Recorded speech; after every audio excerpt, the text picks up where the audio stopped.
प्यार के काबिल जूही और मुकुल को परिवार से क्या सीख मिली। मुकुल और जूही दोनों सावित्री कॉलोनी में रहते थे। उनके घर एक दूसरे से सटे हुए थे। दोनों ही हमउम्र थे और साथ साथ खेलकूद कर बड़े हुए थे। दोनों के परिवार भी संपन्न, आधुनिक और स्वच्छंद विचारों के थे, इसलिए उनके परिवार वालों ने कभी भी उनके मिलने जुलने और खेलने कूदने पर कोई प्रतिबंध नहीं लगाया था। इस प्रकार मुकुल और जूही साथ साथ पढ़ते लिखते, खेलते कूदते अच्छे अंकों के साथ हाई स्कूल पास कर गए थे। इधर कुछ दिनों से मुकुल अजीब सी परेशानी महसूस कर रहा था। कई दिन से उसे ऐसा एहसास हो रहा था कि उसकी नजरें अनायास ही जूही के विकसित होते शरीर के उभारों की तरफ उठ जाती हैं, चाहे वह अपने आप को लाख रोके। बैडमिंटन खेलते समय तो उसके वक्षों के उभार को देखकर उसका ध्यान ही भंग हो जाता है। वह अपने आप को कितना भी नियंत्रित क्यों न करे, लेकिन जूही के शरीर के उभार उसे सहज ही अपनी ओर आकर्षित करते हैं। जूही को भी यह एहसास हो गया था कि मुकुल की निगाहें बार बार उसके शरीर का अवलोकन करती हैं। कभी भी तो उसे ये सब अच्छा लगता, लेकिन कभी भी काफी बुरा लगता था। ये सहज आकर्षण धीरे धीरे न जाने कब प्यार में बदल गया, इसका पता न तो मुकुल और जूही को चला और न ही उनके परिवार वालों को। लेकिन ये बात निश्चित थी कि मुकुल को जूही अब कहीं अधिक खूबसूरत, आकर्षक और लाजवाब लगने लगी थी। दूसरी तरफ जूही को भी मुकुल अधिक स्मार्ट, होशियार और अच्छा लगने लगा था। दोनों एक दूसरे में किसी फिल्म के नायक नायिका की छवि देखते थे। बात यहाँ तक पहुँच गई कि इस वर्ष वैलेंटाइन डे पर दोनों ने एक दूसरे को न सिर्फ ग्रीटिंग कार्ड दिए, बल्कि दोनों के बीच प्रेम भरे एसएमएस का भी आदान प्रदान हुआ। इसके बाद तो एक दूसरे के प्रति उनकी झिझक खुलने लगी। वे दोनों प्रेम का इजहार तो करने ही लगे, साथ ही फिल्मी स्टाइल में एक दूसरे से प्रेम भरी नोकझोंक भी करने लगे। हालत ये हो गई कि पढ़ते समय भी दोनों एक दूसरे के ख्यालों में ही डूबे रहते। अब किताबों के पन्नों पर भी उन्हें एक दूसरे की तस्वीर नजर आ रही थी। इसके चलते उनकी पढ़ाई पर असर पड़ना स्वाभाविक था। इंटर पास करते करते उनके आकर्षण और प्रेम की डोर तो मजबूत हो गई, लेकिन पढ़ाई का ग्राफ काफी नीचे गिर गया, जिसका असर उनके परीक्षाफल में नजर आया। नंबर कमाने पर दोनों के परिवार वाले चिंतित तो थे, लेकिन वे नंबर कमाने का असली कारण नहीं खोज पा रहे थे। इंटर पास करके मुकुल और जूही ने डिग्री कॉलेज में प्रवेश लिया तो उनके प्रेम को और विस्तार मिला। अब उन्हें मिलने जुलने के लिए कोई जगह तलाशने की आवश्यकता नहीं थी। कॉलेज की लाइब्रेरी, कैंटीन और पार्क गपशप और उनके प्रेम इजहार के लिए उम्दा स्थान थे। इस प्रकार मुकुल और जूही का प्रेम परवान चढ़ता ही जा रहा था। किताबों में पढ़कर और फिल्में देखकर वे प्रेम का इजहार करने के कई नायाब तरीके सीख गए थे। इस बार वैलेंटाइन डे के अवसर पर मुकुल ने सोचा कि वह एक नए अंदाज में जूही से अपने प्रेम का इजहार करेगा। यह नया अंदाज उसने एक पत्रिका में तो पढ़ा ही था, फिल्म में भी देखा था। उसने पढ़ा था कि इस कलात्मक अंदाज से प्रेमिका काफी प्रभावित होती है और फिर वह अपने प्रेमी के ख्यालों में ही डूबी रहती है। इस कलात्मक अंदाज को उसने इस वैलेंटाइन डे पर आजमाने का निश्चय किया। उसने शीशे के सामने खड़े होकर उसका खूब अभ्यास भी किया। सुबह सुबह का समय था, मौसम भी अच्छा था। मुकुल का मन रोमानी था। उसने हाथ में लिए गुलाब के खिले फूल को निहारा और फिर उसे अपने होठों पर रखकर चूम लिया। अब उससे रहा न गया। उसने अपने मोबाइल से जूही को छत पर आने के लिए एसएमएस किया। जूही तो जैसे तैयार ही बैठी थी। मैसेज पाते ही वह चाहती हुई छत की तरफ दौड़ी। वह प्रेम की उमंग और तरंग में डूबी हुई थी और वैसे भी प्रेम कभी छिपाए नहीं छिपता। जूही को इस प्रकार छत की ओर दौड़ते देख उसकी मम्मी का मन शंका से भर उठा। वे सोचने लगी, इतनी सुबह जूही को छत पर क्या काम पड़ गया। अभी तो धूप भी अच्छी तरह से नहीं खिली। उनकी शंका ने उनके मन में खलबली मचा दी।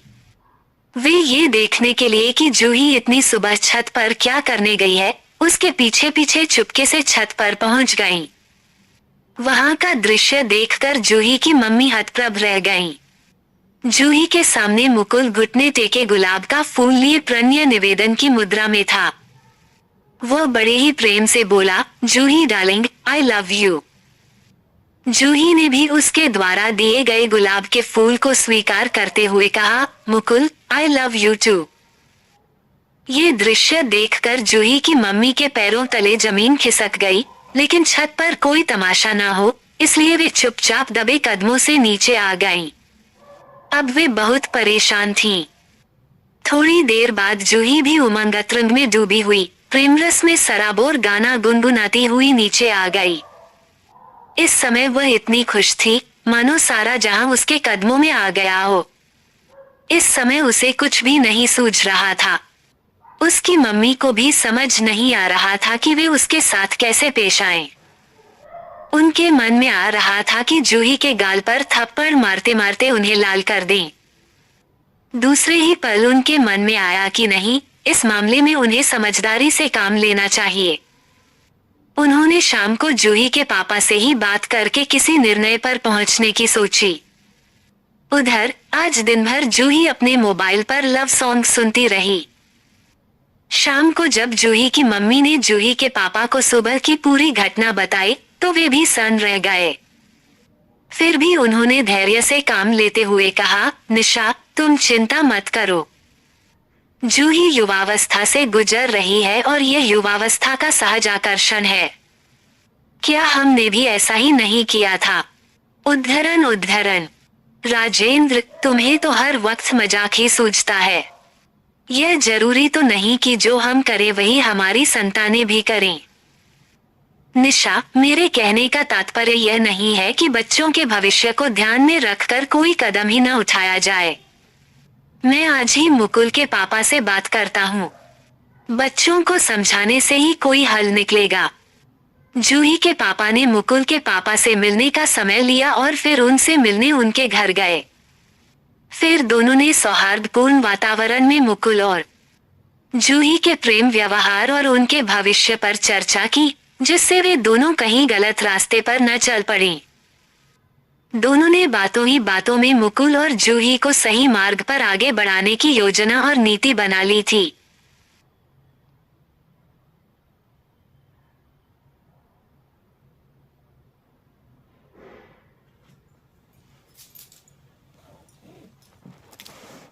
पापा ने सही अवसर पाकर मुकुल को अपने पास बुलाया और उससे इस प्रकार बातें शुरू की जैसे उन्हें उसके और जूही के बीच पनप रहे प्रेम संबंधों के बारे में कुछ पता ही न हो। उन्होंने बड़े प्यार से मुकुल से पूछा, बेटा मुकुल, आजकल तुम खोए खोए से रहते हो। इस बार तुम्हारे नंबर भी तुम्हारी योग्यता और क्षमता के अनुरूप नहीं आए। आखिर क्या समस्या है बेटा? उद्धरण उद्धरण। मुकुल के पास इस प्रश्न का कोई सटीक उत्तर नहीं था। कभी वह प्रश्न पत्रों के कठिन होने को दोष देता, तो कभी आंसर शीट के चेक होने में हुई लापरवाही को दोष देता। बेटा मुकुल, मुझे तो ऐसा लग रहा है कि तुम अपना ध्यान पढ़ाई में सही से लगा नहीं पा रहे हो। कोई इश्क विश्क का मामला तो नहीं है? उद्धरण उद्धरण। ये सुनते ही मुकुल को कर्क सा लगा। उसके मुंह से तुरंत निकला, नहीं पापा, ऐसी कोई बात नहीं है। बेटा, यह उम्र ही ऐसी होती है। यदि ऐसा है भी तो कोई बुरी बात नहीं। मुझे अपना दोस्त समझकर तुम अपनी भावनाओं को मुझसे शेयर कर सकते हो। एक पिता कभी अपने बेटे को गलत सलाह नहीं देगा, विश्वास करो। लेकिन मुकुल अब भी कुछ बताने से झिझक रहा था। उसके पापा उसके चेहरे को देखकर समझ गए कि उसके मन में कुछ है, जिसे वह बताने से झिझक रहा है। तब उन्होंने उससे कहा, मुकुल, कुछ भी बताने से झिझको मत। तुम्हारे सपनों को पूरा करने में सबसे बड़ा मददगार मैं ही हो सकता हूँ। बताओ बेटा, क्या बात है? उद्धरण उद्धरण। अपने पापा को एक दोस्त की तरह बातें करते देख मुकुल की झिझक खुलने लगी। तब उसने भी जूही के साथ चल रही अपनी प्रेम कहानी को सहज रूप से स्वीकार कर लिया। इस पर उसके पापा ने कहा, मुकुल, तुम एक समझदार बेटे हो जो तुमने सच्चाई स्वीकार की। मुझे जूही से तुम्हारी दोस्ती पर किसी भी तरह से कोई भी ऐतराज नहीं। बस मैं तो सिर्फ इतना कहना चाहता हूँ कि यदि तुम जूही को पाना चाहते हो तो पहले उसके लायक तो बनो। तुम जूही को तभी पा सकते हो जब अपने करियर को संवार लो और कोई अच्छी नौकरी व पद प्राप्त कर लो। बेटा, यदि तुम अपना और जूही का जीवन सुखमय बनाना चाहते हो तो तुम्हें अपना करियर संवारना ही होगा, अन्यथा जूही के पेरेंट्स भी तुम्हें स्वीकार नहीं करेंगे। इस दुनिया में असफल आदमी का साथ कोई नहीं देता। ये सुनकर मुकुल ने भावावेश में कहा, पापा, हम एक दूसरे से सच्चा प्यार करते हैं। कभी हम एक दूसरे से जुदा नहीं हो सकते। बेटा, तुम दोनों को जुदा कौन कर रहा है? मैं तो बस इतना कह रहा हूँ कि यदि तुम जूही से जुदा नहीं होना चाहते तो उसके लिए कुछ बनकर दिखाओ। अन्यथा कितने ही सच्चे प्रेम की दुहाई देने वाले रिश्ते हों, अनमेल होने पर टूट और बिखर जाते हैं। यदि तुम ऐसा नहीं चाहते तो जूही की जिंदगी में खुशबू महकाने के लिए तुम्हें कुछ बनकर दिखाना ही होगा। पापा, आपकी बात मुझे समझ आ गई है। हम जिस चीज को चाहते हैं उसके लिए हमें उसके लायक बनना ही पड़ता है, नहीं तो वह चीज हमारे हाथ से निकल जाती है। अभी तक मैं अपना बेशकीमती समय यूं ही गाने सुनने और फिल्में देखने में गंवा रहा था। अब मैं अपना पूरा समय अपना करियर संवारने में लगाऊंगा। मुझे अपने प्यार के काबिल बनना है। शाबाश बेटा, अपने इस जज्बे को कायम रखो। अपनी पढ़ाई में पूरा मन लगाओ। अपना करियर संवारो। मात्र सपने देखने से कुछ नहीं होता, उन्हें हकीकत में बदलने के लिए प्रयास और परिश्रम करना ही पड़ता है।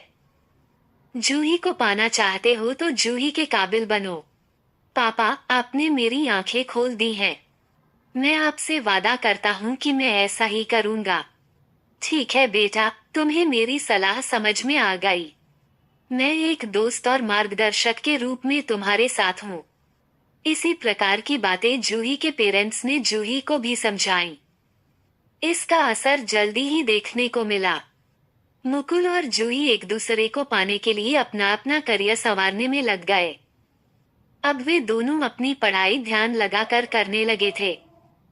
जूही और मुकुल के पेरेंट्स भी ये देखकर काफी खुश थे कि उनके बच्चे सही राह पर चल पड़े हैं और अपना अपना भविष्य उज्जवल बनाने में लगे हैं।